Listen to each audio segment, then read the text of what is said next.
I'm being honest, it might have been a nightmare to anyone who might care.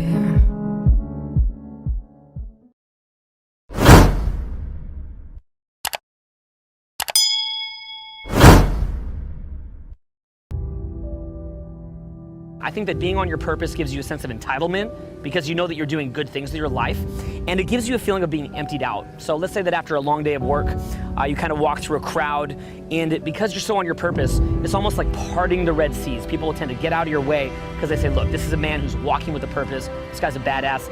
Let him be the man. As your sense of purpose increases, so do your boundaries as a man.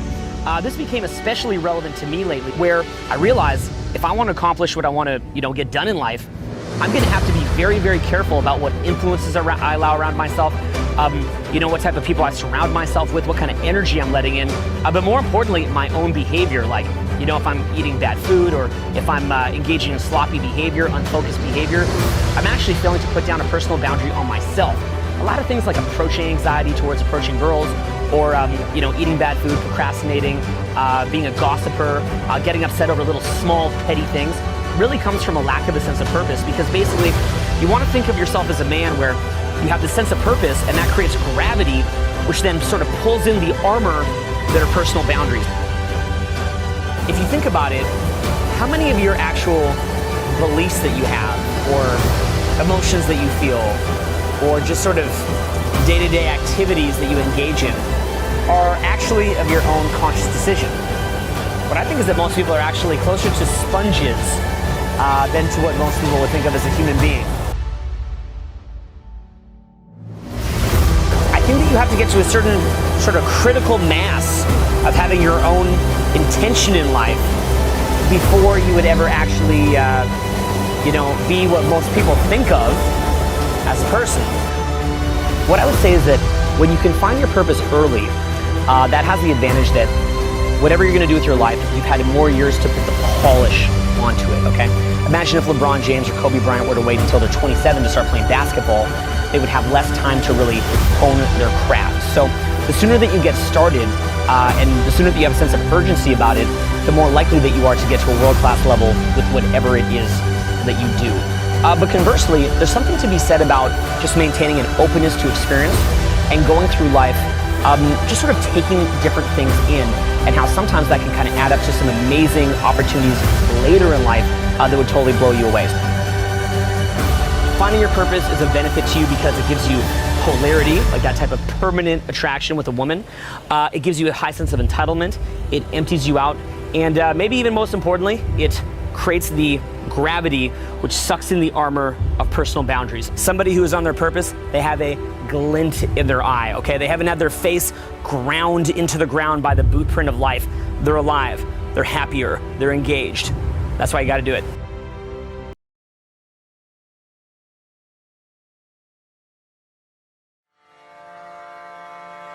Most of us go through life pretending that we don't have any special goals or ambitions or desires, when really deep down inside we do really want more.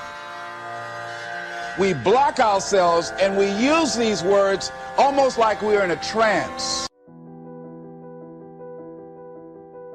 There are winners, there are losers, and there are people who have not discovered how to win. And all they need is some coaching. All they need is some help and assistance, just a little support.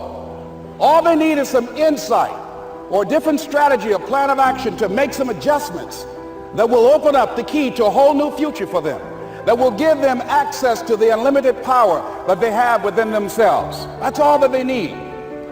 So what I want you to do is think about something you want for you, that's real for you, that's important for you, that will give your life some special meaning and power. And I don't even want you to say, I can do that. I don't want you to assume that. See, 5 years ago when I started out in this area, I would not have been able to make the mental leap that I would be up to where I am right now. I don't want you to begin to just psych yourself out. No. I want you to be able to say something to yourself that will enable you to maintain a level of integrity with yourself, That when you say this, even when you face tremendous setbacks, it will be a benchmark to keep you in the game, to keep you moving forward and experimenting and readjusting your strategy and your plan of action, continuously looking for ways to win. So what is that something? When you got an idea you want to move on, you might not have the money, you might not have the education, you might not have the support or the resources you need.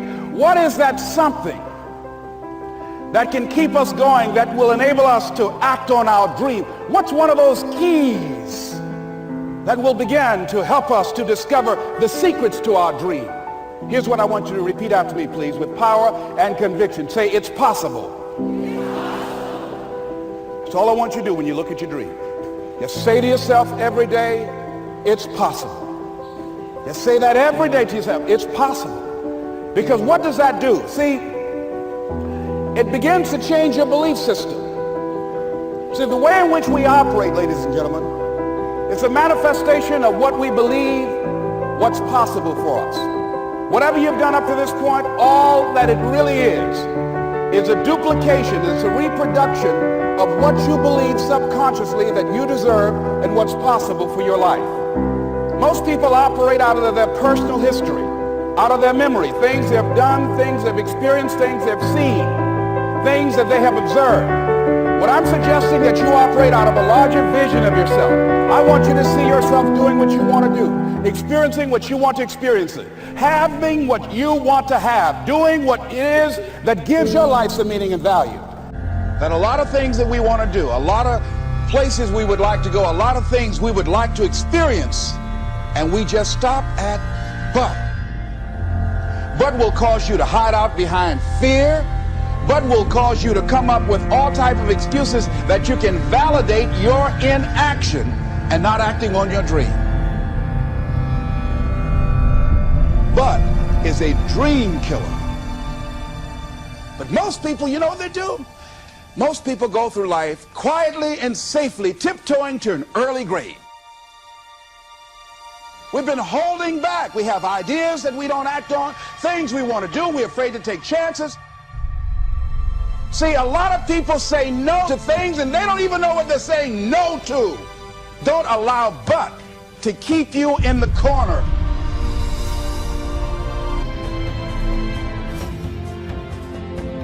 Why don't you decide now that you're going to expand your world? That if other people can learn, you can learn too. See, if you're working on your dream, sure there are going to be times you're going to want to give up. Sure there'll be times in life will knock you down and catch you on the blind side. But the challenge is to hold on.